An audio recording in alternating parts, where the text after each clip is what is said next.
Hello! I'm on the campus trails, going on a nature walk. So I wanted to do my usual Conifer walk that I would have taken you guys on if you were on site. So I'm out on the trails looking at trees. So one of the first ones I always stop at is this tree here. There's a bunch of them in this forest. As I look around, we're right beside the creek. And these types of trees really like having their roots wet. My grandfather always said they like to have their feet wet. So you can tell this tree by its bark. It has very strippy, stringy bark. I'll get another one. This one's really wet, so it's hard to see. But if we look, this one is a little bit better. You can see the strippy, stringy bark. We can't see the needles because we have a full, complete canopy above us. But I can probably find some of the needles on the ground if I look down. And lo and behold, here we go. We've got these scaly needles. I don't know if you guys can see that. This is a cedar leaf. These are the needles of a cedar tree, an eastern white cedar. If you're in North Bay, there are some red cedars as well in the province. But this is, if you learn no other tree today, the eastern white cedar is a good one to learn. It's pretty easy. It's the only one that has these scaly leaves. Here's another one with scaly leaves and that strippy bark. It's a pretty easy to ID tree once you get the hang of it and start looking out in the world. And it's a really good one to learn. In terms of traditional knowledge, the Anishinaabe of the area have been using cedar to split and create canoes for years. And the teas can be used, the leaves make a lovely tea that is high in vitamins. And if you can find a dead cedar, they split well, they saw well, and they burn really well, even on a rainy day, in terms of survival in the forest.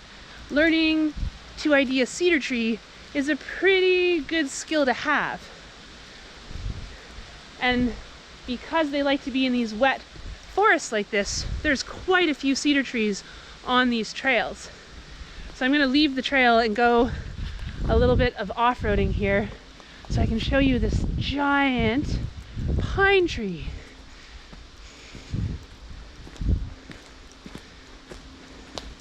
So here I've got a big white pine, Pinus strobus. And we have several really big old white pines. They can live hundreds of years. If we look up, we can see way up in the distance the needles in the canopy. But you can't always go up, you can look down. So again, here are the needles. And white pine are in bundles of 5. So I'm gonna use my other hand here. If I take one of these bundles, trying to do one thing one-handed, there are 5 needles in this bundle. I don't know if you guys can see that. It's a white pine. The red pines have 2 needles in a bundle, and so do the jack pines. Oh, look at this, guys. Some witch's butter. It's a type of fungus. It's been such a wet late summer here in North Bay. We have a lot of mushrooms. So this bark here, this scaly bark, is a black spruce. I can't see the needles, but because we're in such a wet, waterlogged soil, I know it's a black spruce. Black spruce grow in wet environments. White spruce grow up high in the upland environments. Here's another black spruce. Oh, this is a good one. This one's balsam fir. Some of you might know this one. You can see these little blisters popping up. If you take a stick, maybe I can take one of these dead sticks. You can pop those blisters and you get sap. As a kid, we used to take this stick with the sap on it and throw it in the water, and it would make these rainbows. Actually, there's a puddle. I'm going to try it. But again, balsam fir is a great tree to know in terms of traditional uses. The sap has antiseptic properties, so it's been used in a number of traditional medicines. And a friend of mine, he popped a bunch of these. He collected a 1/4 cup. He mixed it with bacon grease and turned it into a waterproof paint to fix his canoe when he was out in the forest. All right, I'm gonna try throwing this in the water. I'm not sure it's gonna work today. You need a little bit of sun because the sap is oily and it reflects the light. I can see it, but I can't really see it well. We need a sunnier day for this to work. But something you should try. Balsam boats are really fun. I work at a summer camp for kids, and I can keep kids busy for hours with balsam boats, looking at the rainbows they produce in the water, and they swirl around. It's a lot of fun. So I'm walking through this conifer forest. I've got balsam fir and black spruce and eastern white cedar, all species that like to be near water. I've been walking along the creek on the campus trails. It's a great hike. I always see a lot of wildlife on this trail as well. Hey, we got some saplings. I can actually show you the needles. So here we've got a balsam fir. Their needles are flat and they're shiny on the top, and they have 2 little white lines on the bottom, and they have this sort of 2D arrangement. That's a balsam fir. Right beside it, we've got a black spruce. Even though it's a spruce, they're kind of prickly, but they're reasonably soft. They're quite short, but you can see that the needles go round all the way around the twig in a 3D circle. That's a spruce. So all of the spruces have that needle arrangement. This one's black, you can tell, because the needles are so tiny. They're less than a centimeter. Like, they're thinner than my finger.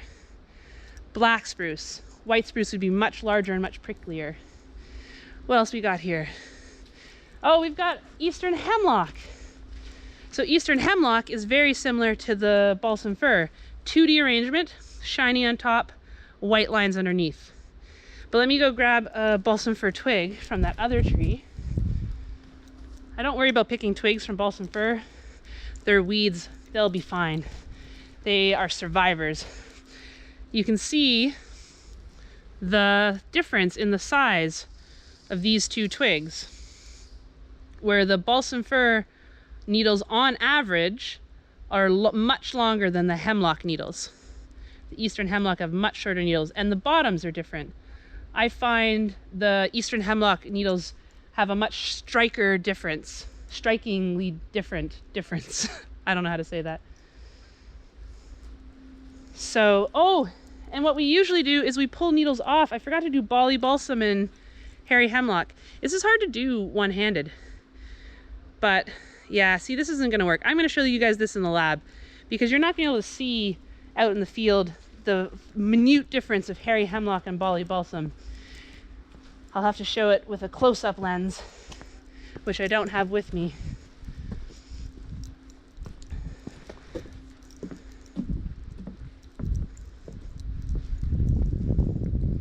Sorry, I'm concentrating. I'm walking across a causeway here.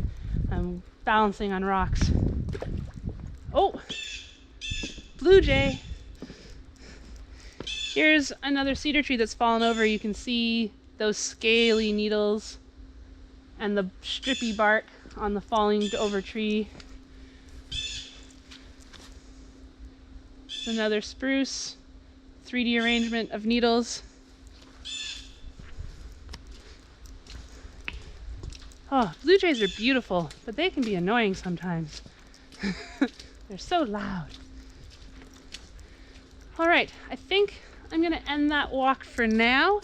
I think we got a bunch of good information about some trees there, and maybe when I find some jack pine and red pine, I'll film again. Okay, see you guys later.